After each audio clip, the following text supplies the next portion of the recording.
De Clara. Clara dit: salut Basco, salut Clara, j'aime bien ta rubrique de retour à la source. J'aimerais apprendre les danses traditionnelles du Gabon.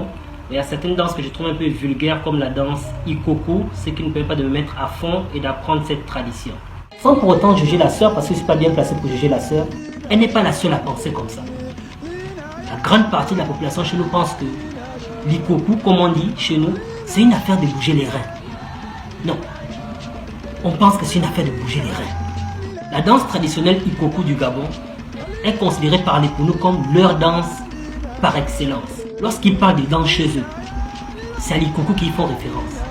Parce que l'Ikoku fait partie de la fierté, de la beauté du peuple Pounou et du patrimoine culturel gabonais. Avant qu'elle ne soit socio-culturelle, c'est une danse traditionnelle qui célèbre la fertilité par l'attention portée au corps qui bouge, à l'image de l'autre, qui est à la fois l'autre danseur, mais qui est aussi celui qui avait la connaissance du pouvoir de l'eau, qui reliait le monde de la danse et la dimension de la connaissance de l'eau porteuse de vie. Parce que dans la tradition Pounou ancienne, l'Ikoku était aussi lié à l'aspect de la pêche. Donc les ancêtres Pounou pensaient qu'un marigot qui donne beaucoup de poissons à provision est aussi mis en parallèle à la fécondité d'une femme qui donne beaucoup d'enfants.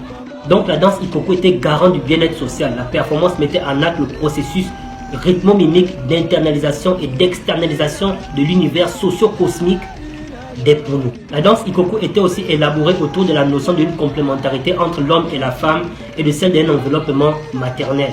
La phase caractérisée par des pas de saut et des jets de mains était considérée par les Pounous comme masculine et la phase de rotation comme féminine. Ces mêmes qualités sont requises pour la chasse qui autrefois était la tâche la plus importante pour l'homme.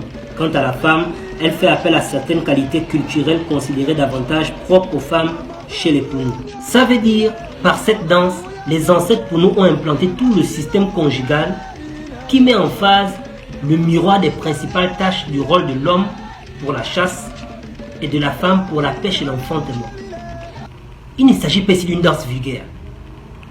Il s'agit d'une danse qui porte un message du rôle de l'homme et de la femme qui crée une fondation forte pour un mariage qui dure. L'histoire ancienne de la culture traditionnelle gabonaise dit qu'on reconnaissait un grand danseur d'Ikoku en fonction de la façon dont il traitait sa femme, la façon dont il protégeait sa femme, la façon dont il était le pourvoyeur, la façon dont il délivrait un message à sa femme. Et on reconnaissait une grande danseuse d'Ikoku en fonction de la façon dont elle gérait son foyer. Parce que l'expression Ikoku veut dire union du masculin et du féminin